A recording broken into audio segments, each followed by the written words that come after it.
Les liens qui unissent cette jeune famille font éclater des conventions qu'on croyait immuables. René Maude accompagne son frère Mathias et Benoît, le conjoint de celui-ci, qui sont les deux papas. Je vais vous prendre juste un casseau de petites tomates rouges. Légalement, il n'y a pas de mère. René Maude est la tante, mais d'une façon toute spéciale. Quant au bébé, il y en a deux.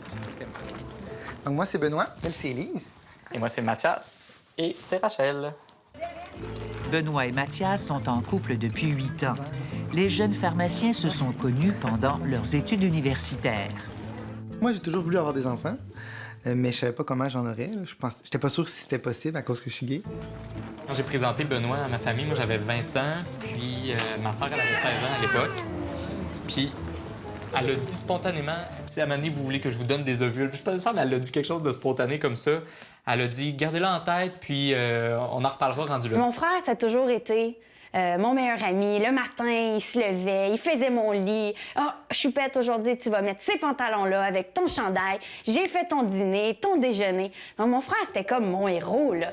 Si je pouvais réaliser le rêve de mon frère et de son conjoint, d'avoir des enfants, le rêve d'une vie, j'allais le faire sans poser de questions, sans savoir dans quoi je m'embarquais, en fait.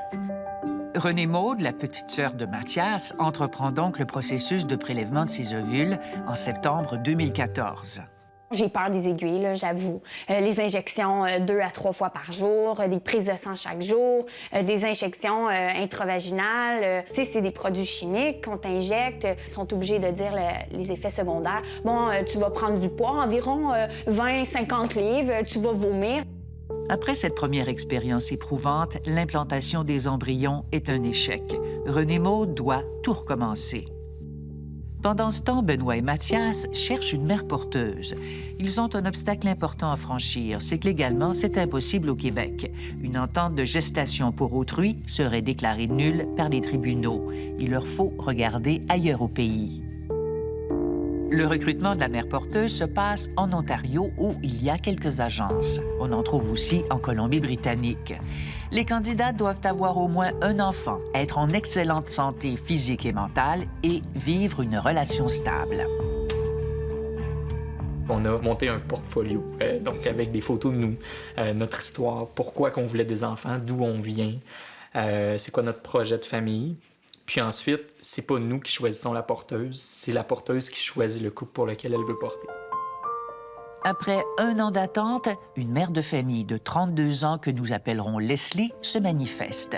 Sa propre sœur a été porteuse à 3 occasions. Fait que là, on se parle sur Skype. On décide qu'on s'entend bien, qu'on veut faire ça ensemble. Exact. On avise l'agence, puis là, le processus commence. The only tricky part is making sure that you're in a surrogacy-friendly jurisdiction. Ontario and British Columbia are the best, and Quebec should be avoided at all costs. C'est elle, maître Sherry Levitan, que Benoît et Mathias embauchent, une des grandes spécialistes basée à Toronto. Elle a déjà réalisé plus de 1000 contrats de gestation pour autrui. Ensemble, avec Leslie, ils tentent de prévoir toutes les éventualités. Entre autres, ça va dire s'il y a une trisomie, qu'est-ce qu'on fait, puis il faut que nous et celle qui porte nos enfants, on soit d'accord. Une malformation mineure, ça ne nous dérangeait pas, mais une malformation majeure, on préférait terminer la grossesse. S'il y avait une décision à prendre quant au bien-être de l'enfant, c'était nous qui étaient considérés comme étant les parents. Avec le sperme de Benoît, la clinique de fertilité produit des embryons, puis les implante avec succès. La grossesse de Leslie se déroule bien, mais après 4 mois, une grosse surprise les attend. On est avec mes parents, on parle avec elle sur Skype. Elle nous montre la photo qu'on voit très bien que c'est 2 embryons.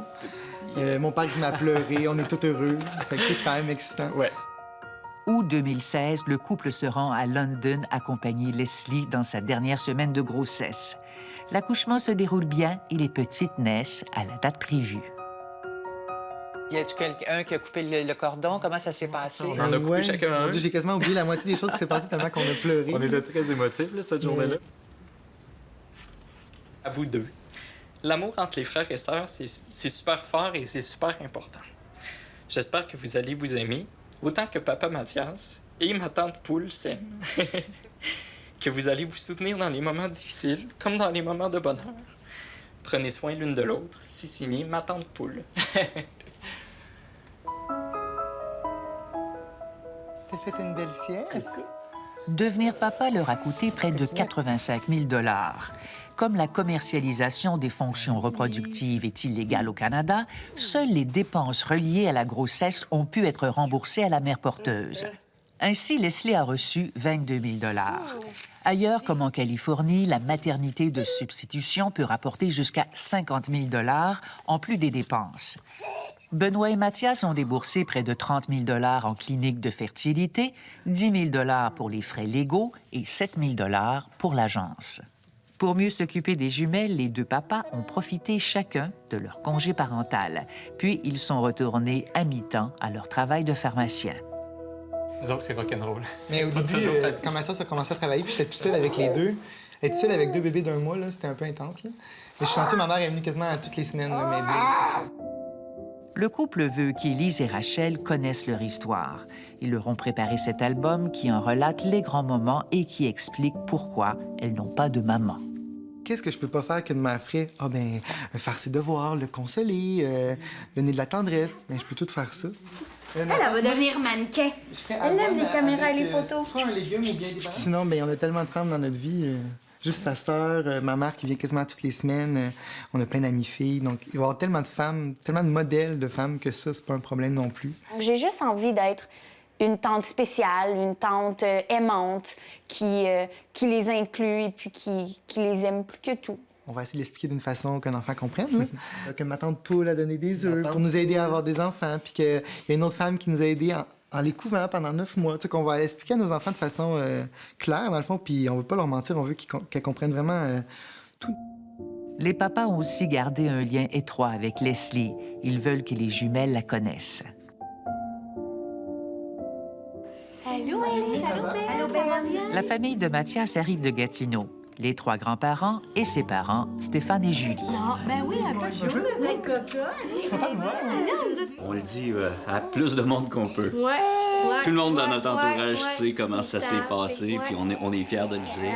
C'est pas n'importe quelle femme, je pense, qui pourrait porter des enfants, les sentir en dedans, puis d'être capable de se séparer du lien physique. Ça doit pas être facile. Qu'est-ce que t'en penses, toi, Élise? Oui. Il y a eu plus de deuil de savoir que tu étais gay, peut-être, à cause qu'il se disait peut-être qu'il n'y aurait pas d'enfants dans la famille. Parce que là, c'est comme si, mais finalement, même s'il est gay, il peut avoir des enfants.